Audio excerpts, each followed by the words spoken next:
तो आप बताइए बचपने से मतलब कि कैसे स्टार्ट हुई आपकी जर्नी, है ना, क्योंकि आप एक गांव से आते हैं, बमहोरी गांव है छतरपुर के पास में, तो कैसे स्टार्ट हुई जर्नी से? तो आपने जैसे बोला एक कि बहुत डिफरेंट फ्लेवर्स आपके पास हैं, रोमांचक फ्लेवर्स आपके पास हैं, तो इसका मैं एक कारण बताऊंगा। हम जो भी बाई प्रोडक्ट होते हैं वो अपने अनुभव के कारण बनते हैं। तो ऐसा रहा कि ऐसे बहुत सारे लोग हैं जो बड़े शहरों में उनका जन्म होता है, वो कुछ कुछ करियर के लिए करते हैं। तो मुझे लगता है पूरे देश को नहीं जान पाते, क्योंकि ना तो उन्हें खेत देखे होते हैं, ना खलिहान देखे होते हैं। उनने कभी लोकल जो ट्रेन्स अपने यहाँ होती हैं उनमें जो जनरल डिब्बा होता है, कंपार्टमेंट होता है, उसमें कभी ट्रैवल नहीं किया होता है।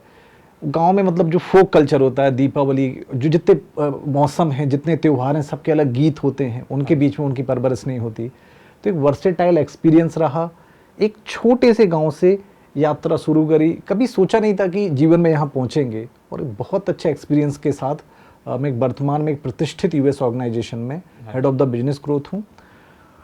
और मैं कहूँगा ये जर्नी बहुत एक्साइटिंग थी, और उसमें बहुत उतार चढ़ाव भी थे। ऐसा नहीं था कि हमेशा बहुत हैप्पीनेस रहा हो, बट हाँ कुछ ऐसे लोग थे, इंस्पिरेशन थे लाइफ में, कुछ ईश्वर का सहयोग था कि चीज़ें बनती चली गई, भूमिकाएं तैयार होती चली गई, मुझे मौके मिलते चले गए, और आज मैं आपके साथ बैठ के बातचीत कर पा रहा हूँ। हाँ जी, जैसे भैया ने बताया आपको कि बचपन में बहुत सारी इंस्पिरेशन रही, तो आपने एक स्टोरी बताई थी, और जब आपके गांव में आता था मैं, तो वही आसपास का जो माहौल था, इतना बेहतरीन माहौल हुआ करता था कि इंटरनेट के ज़माने में, डिजिटल के भी ज़माने में, हम फ़ोन्स यूज़ नहीं करते थे वहाँ पे।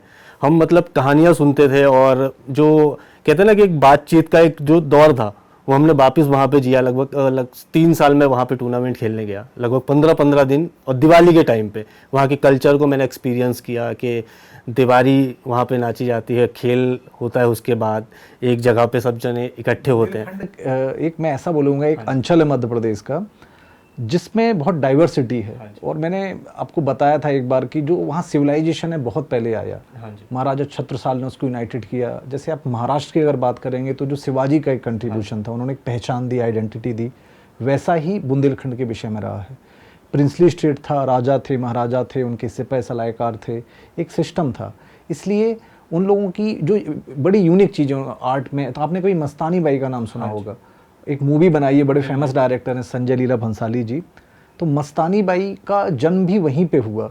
महाराजा छत्रसाल ने उनका एक बहुत अच्छा स्थान है जहाँ जन्म हुआ था। मैंने विजिट भी किया था, मस्तानी महल था जहाँ वो अपनी डांस प्रैक्टिस करती थी। तो आर्ट और कल्चर को लेके बड़े बड़े तपस्वी लोग, अपने गोस्वामी तुलसीदास जी का नाम सुना होगा, जिन्होंने रामचरितमानस लिखी, आज जो सबसे पवित्र ग्रंथ है।